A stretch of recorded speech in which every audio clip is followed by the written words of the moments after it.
Hello Ram Ram साहब। मैं आज राई बाई की कहानी सुना रही हूँ। दो माँ बेटियां थी। बेटी का नाम राई था। वो बहुत सुंदर सुशील थी। भगवान कृष्ण की पक्की भक्त थी। एक बार भगवान कृष्ण ने उसकी परीक्षा लेने तो डांसिया बेचने वाला बनकर आया और आवाज देने लगा। राई अपनी माँ से बोली, मुझे डांसिया चाहिए। माँ बोली, मैं पैसे कहाँ से लाऊं?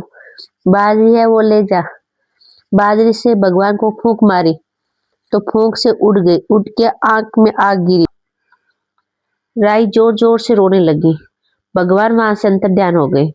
वेद का रूप धारण कर मतलब डॉक्टर का रूप धारण करके वहां आ गए और आवाज देने लगे। राई की माँ बाहर आई, बोली, वेद जी, मेरी बेटी के आंख में तो फूस गिर गया है, उसके निकाल दो। भगवान बोले, अगर मैं फूस निकाल दूं तो उसका विवाह मेरे साथ करना पड़ेगा। राय की माँ तैयार हो गई और सगाई कर दी। कार्तिक शुक्ला 11 के दिन विवाह निश्चित किया। माँ सोचने लगी, बेटी को क्या दूंगी। सोनी की दुकान पर जाकर बोली, मेरी राय का लिए लौंग और बिच्चा कर दे। सुनार बोला, मुझे तो समय नहीं है, मैं तो कृष्ण भगवान के गहने गढ़ रहा हूँ। फिर बेचारी सोची, फिर हलवाई के पास गई और बढ़िया के पास गई। वो जाके गई, उसको ये जवाब मिला, माँ तो घर आ गई, अब क्या करें। नजर आई झोपड़ी का महल में बदल गई। आनंद और उठा ठाड़ से विवाह की तैयारियां होने लगी। भगवान बारात लाए। माँ ने खूब डांट ठाट से राई का विवाह भगवान कृष्ण के साथ कर दिया। भगवान राई को लेकर द्वारका गए और राई के महल में रहने लगे। दूसरी रानियां चुनने लगी। सावन में राई पीर गई तो भगवान ने सोचा, राई के तीज को भेज दूं। 7 जरी के बेस, 5 सोने के गट्टे रखे। 2 हंसों को बुलाए और बोले, सीधे राई के पीर जाना, कहीं मत रुकना।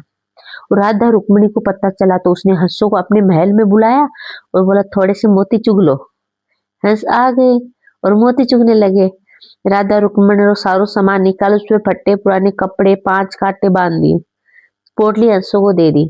हंस सामान लेके राय के पास गए और राय खुशी से नाचने लगी। जैसे ही पोटली खोली, 5 अंगुलियों में 5 कांटे चुभ गए और राय दुखी हुई। सावन खत्म हुआ, भगवान लेने आए तो राय ने भगवान से बोली नहीं, भगवान आए तो राय दूर दूर हो जाए। भगवान ने सोचा, कोई बात तो नहीं है। राई फिर भी नहीं बोली। इतने पर राई भगवान को अपने महल में ही जिमाती है। भोजन में दही जरूर देती। एक दिन भगवान बिल्ली बनकर दही खा गए। अब राई दही कहाँ से रखी। भगवान गुजरी बनकर दही बेचने आ गए। राई ने नीचे जाकर बोले, थोड़ा सा दही दे दो। गुजरी रूपी भगवान बोले, राई तुम उदास क्यों हो? हमने सुना आप भगवान से नाराज हैं। राई बोले, तुझे क्या मतलब, तू जा। मैं तो गुजरी रूप भगवान बोले, हम सहेली जैसी तो है ना, मन की बात तो कहो, मैं किसी को नहीं कहूंगी। राय की सारी बात कही तो सुनते ही भगवान को अचंभा हुआ और असली रूप में आ गए और बोले, ये कैसे हुआ? मैंने तो जरी के बेस और सोने की पचटी भेजे थे। भगवान ने फिर हंसों को बुलाकर पूछा, तुम कहीं रुके तो नहीं? हंस बोले कि राधा रुक्मण के महल में रुके थे और कहीं नहीं रुके थे। भगवान ने राधा रुक्मण को बुलाया और पूछा, आपने ऐसा क्यों किया?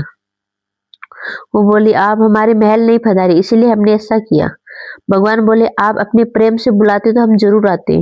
फिर भगवान बोले, कार्तिक के महीने राय को दूंगा, 5 महीने पंचतीर्थ तो राधा रुक्मण को व 11 सत्य भामा को दूंगा। भगवान ने सबको मान दिया। हे भगवान, राधा रुक्मण राय को मान दिया, वैसे सबको देना। करती है तो पूरी करना, पूरी है तो प्राण छोड़ जो, भला चक्कर मैंने माफ कर जो।